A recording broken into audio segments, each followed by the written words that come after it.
Hi, this is Doug again. I have a story I'm going to call the Bobbie Prayer. It's a story that I have not told to many people, and so some of this needs to probably be, closer to us. But a story. It wasn't but a few weeks after MJ's passing, and we were just in the hospital when they rushed her to the emergency, and she passed away there, or actually was probably gone way before she got there. I was getting ready to go on a business trip to, I think it was Houston, and I was all prepped to go to the airport, and I got a call. I was an acting elder for Pepsi, and I got a call from one of the staff of Pepsi and said, "Doug, we have a situation where Bobbie, and I won't use last names, has evidently, they think, overdosed, but she's in a coma and she's at the hospital, and can you go by and pray for her?" And I said yes, I could do that on the way to the airport.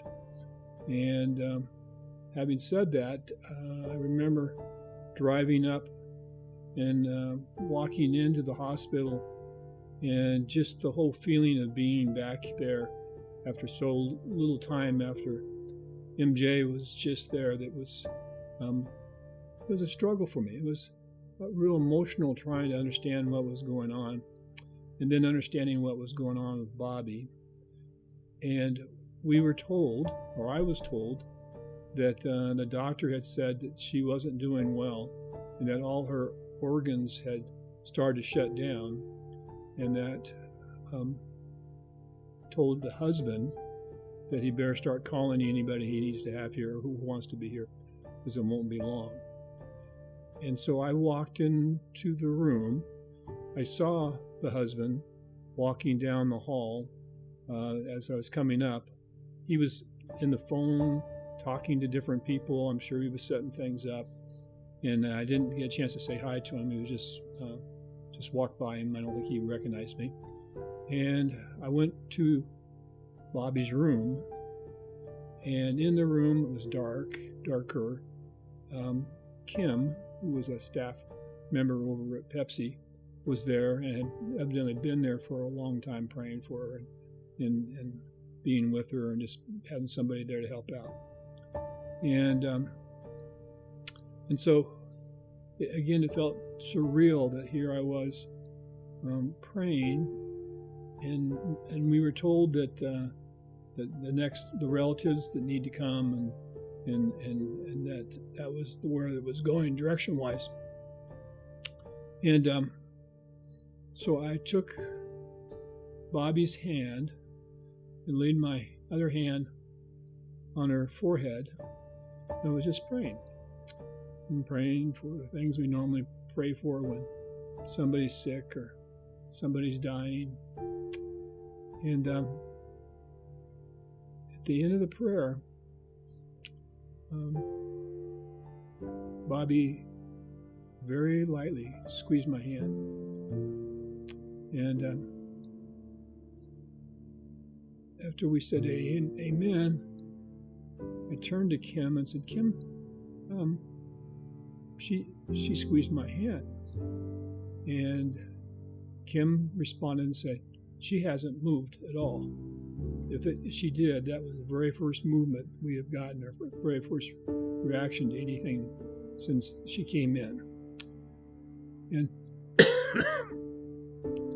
so I didn't know what to think about that, because I'm sure there was dozens and dozens of people that were praying for him at that point. And so I went ahead and drove to the airport and went to my business at the airport, and was there probably for the rest of the week, probably for 3 or 4 days. And I was really afraid, or it's really awkward to call back into the office, Pepsi, and say, "Hey, does anybody know what happened to Bobbie?" Because I was just wondering after I went to pray for her.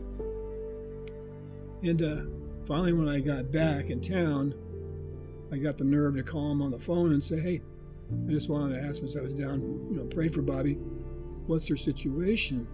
Thinking that the likely situation would be she passed away and the memorial service is coming up or whatever.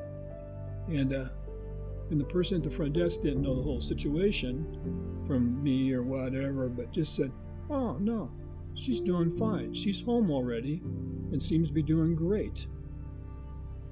And I stopped and thought about that and thought, that's not what I expected, but holy cow. So it just shows me, too, how interesting it is between God's control and guidance in our lives. Where in one situation we do something so precious. In the other situation, they get restored. And I rejoice in that. And just how prayer works and how we can pray for the sick and for the dying. So that's the other story.